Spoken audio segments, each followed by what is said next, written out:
ناظرین کرام، کیا خوبصورت لمحات ہیں، کیونکہ ماہ رمضان کی ایک ایک گھڑی کرم والی ہے، فضل والی ہے، رحمت والی ہے، برکت والی ہے.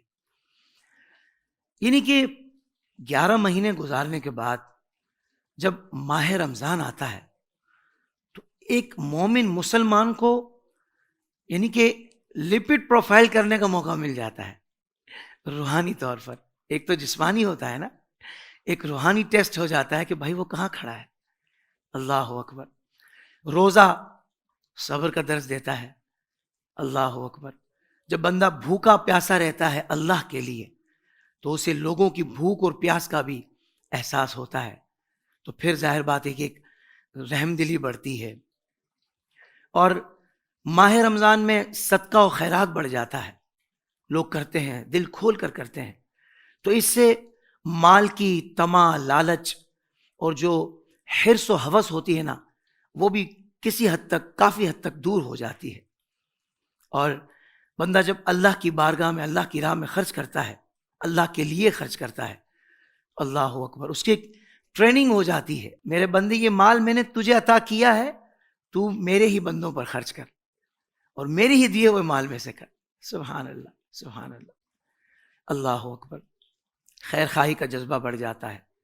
آپ نے دیکھا جب ہم چاند نظر آیا، جب ہم مسجد میں گئے تو ہم نے کہا بھائی کل بھی تو مغرب پڑی تھی، کل مغرب میں مسجد میں صفیں کم تھی، آج پوری مسجد جس طرح جمعے کی نماز میں جس طرح بھری ہوئی ہوتی ہے، آج پوری مسجد بھری ہوئی ہے نماز مغرب میں.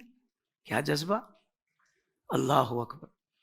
اور پھر دیکھتے ہم بھائی، ایک دعا ہوئی، اس کے بعد لوگ جانا شروع ہو گئے عام دنوں میں، لیکن ماہ رمضان کا جذبہ شیطان جو بند ہو گیا ہے. اللہ اکبر. پتہ لگ رہا ہے کہ 11 مہینے شیطان نے آپ کے نفس کو کتنا بگاڑ دیا ہے. اب پھر بھی آپ نیکیوں کی طرف مائل نہیں ہو رہے تو اس کا مطلب ہے کہ نفس کی شرارت زیادہ ہے.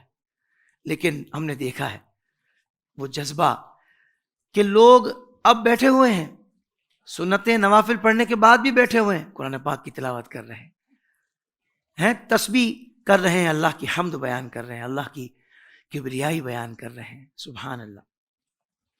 ایک جذبہ ہے کہ ختم قرآن پاک کرنا ہے، ایک تراویح میں کرنا ہے، ایک تراویح کے علاوہ کرنا ہے.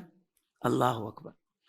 اور پھر میں نے یہ بھی دیکھا کہ ماشاءاللہ بہت بڑا ایک طبقہ الحمدللہ مسلمانوں میں سے کہ جو اپنے آپ کو بہت ساری غلط چیزوں سے روک لیتا ہے، بے حیائی سے اور لغو باتوں سے بھی روک لیتا ہے، برا دیکھنے سے، برا سننے سے بھی روک لیتا ہے. نہ بچنا ہے، رمضان کا مہینہ ہے، ہم نے بچنا ہے. دونوں چیزیں ہوتی ہیں. ایک چیز تو یہ ہوتی ہے کہ بھائی ماحول ایسا مل جاتا ہے، آپ کو ماحول ایسا مل گیا کہ آپ کے لیے نیکیاں کرنا آسان ہو گیا. اور دوسرا، ماہ رمضان کی برکات، فضائل اور اس کی رحمتیں، اس کی انوار و تجلیات، یہ سب آپ کے پیش نظر ہوتی ہیں. تو آپ نے کیا نتیجہ نکالا؟ آپ یہ نتیجہ نکالے نا بھائی کہ ماحول انسان کو بدلنے کے لیے بہت ضروری ہے. ایک بہت اچھی فیملی کا بندہ جب اچھے ماحول میں رہتا تھا تو وہ اچھا تھا، کسی وجہ سے اس کو بیرون ملک جانا پڑا، اس کو وہاں ماحول اچھا نہیں ملا، یا شاید اس نے اچھا ماحول ایڈاپٹ نہیں کیا. کلام یہ نہیں ہے کہ وہاں اچھا ماحول نہیں تھا اور وہ نہیں پا سکا. کچھ عرصہ ہوا، بگڑ گیا، کانوں میں بالی آ گئی، ہاتھ میں کڑے آ گئے، گلے میں چین آ گئی، اور بہالے سے بنا لی کہ اگر جا رہا ہو تو پیچھے سے پہچاننا مشکل کہ بندہ جا رہا ہے یا بندی جا رہی ہے. ناظرین کرام، اپنے قرب و جوار پہ نظر تو دوڑائیے، آپ کو نظر آ جائے گا.